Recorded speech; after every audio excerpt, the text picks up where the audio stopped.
Want to know why most accountants make terrible entrepreneurs? It's because we're rewarded for perfecting before acting. Want to grow your business or prove your passion project?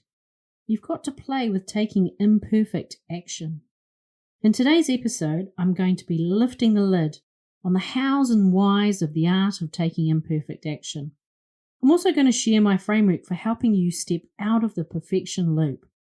Check out the Project Joyful podcast. See you soon. Well, hello, beautiful people, and welcome to the Project Joyful podcast. I'm your host, Tracy, your medical herbalist and high performance coach. So, hey, Project Joyful isn't just about being happy. It's about consciously creating a life you love. It's about remembering how to reconnect with your soul-centered joy. You know, that joy that comes from doing what you love, from living on purpose, and from being in a life that allows you to experience deep joy moment by moment. So hey, let's get started, shall we? Okay guys, confession time.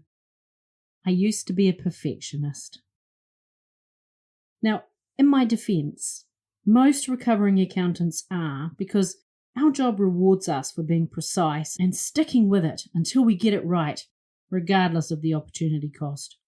That tricky reconciliation that's out by $97, we have to find that $97 because who knows how many unfound transactions actually make up that balance. This striving for perfection, which is just an illusion anyway, by the way, is why most accountants make terrible entrepreneurs. You see, an entrepreneur has the opposite thought process. They ship first, then perfect. They're entirely comfortable taking imperfect action. This podcast is an example of imperfect action.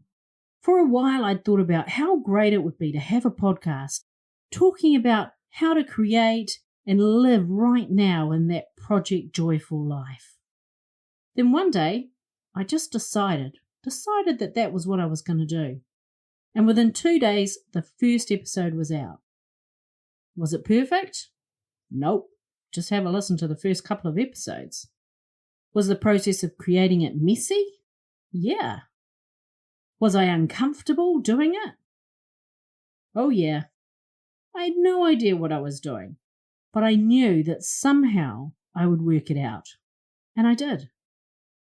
Now occasionally I'll hear a client say, "Oh, I stopped doing that thing because it was hard or it didn't feel right."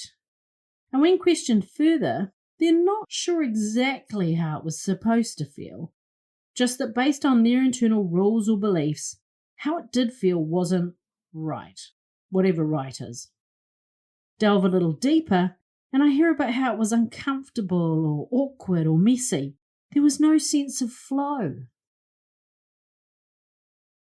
Have you ever looked below the waterline when a swan elegantly and without any apparent effort glides by?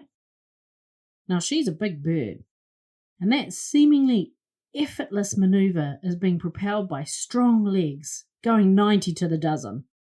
Legs that have been strengthened by travelling that waterway many times before. Being uncomfortable or messy, it isn't a sign from the universe that you're heading in the wrong direction. It's called growth. That little chick freeing herself from her egg, she isn't cruising, she's working it. Have you ever seen time-lapse photography of a seedling bursting from its seed? That's called work, people. Chances are, when you choose to act and it's new, it's going to be uncomfortable. That's the universe telling you to lean in, not give up.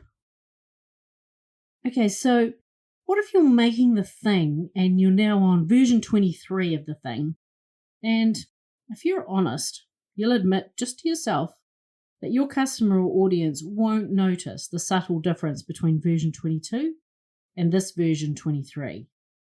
What's that really about? You see, everything we do has a benefit. There's a benefit in taking action, but there's also a benefit in not taking action. So let me ask you a question. Take a moment and think about something you've delayed doing.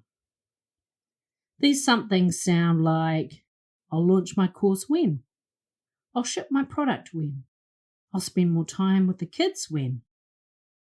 Let's use I'll launch my course when as an example. Then you can use this framework for your own I'll do something when. Okay, so take a moment, just grab a piece of paper, and here's what I want you to write at the top. The reason I'm launching this course is because.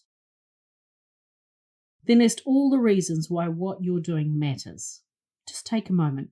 Pause this episode if you need to, and then come back to me. You got it down? Good. Now write this sentence down. I've held back on launching my course because. Now your brain is going to do all sorts of keep you safe triple flips and come up with stuff like, because it's not ready. If that happens, go down a level and ask yourself, what makes it not ready? Then get real with yourself. For each justification on why it's not ready, score it out of 10. Now at 10, your course won't survive without it. 1 doesn't really matter. Now for the items that have scored 7 or above, create an action plan and most importantly, a deadline for each action to get those bits done. Okay, now for the final question. What do I get by choosing not to launch my course today? This is interesting. This can stem from avoiding that tumbleweed effect when it doesn't sell. You need to reframe this one if it comes up. No sales or less sales than expected is called information, and a root cause analysis of this is just as valuable as the sale. Other reasons that have been shared with me include avoiding judgment or criticism, 2 things that haven't happened, but you're taking action to avoid them anyway, wanting to feel comfortable, playing small. Here's an interesting one. I'm too tired to succeed at this. Check your energy levels and self-care practices because being too tired to succeed can lead to a life lived on empty. Most likely, Perfection Actions has reaped you rewards in the past. Your previous role or large corporate job may have rewarded you for that. But if you're now in a place where you're building your business or you're proving your passion project, then it's time to change it up. What got you the rewards as an employee won't get you the joy as an entrepreneur. So lean into the discomfort and play with taking imperfect action. Sending you lots of love. Bye for now. Hey, thanks for listening to today's podcast. Can I ask you a favour? If our conversation spoke to you today, could you please take a moment to leave a 5-star review? Your review will help people discover this podcast, and together we can create a world where there's even more love and more laughter. And if you want to hear more from the Project Joyful podcast, just click the subscribe button. Bye for now.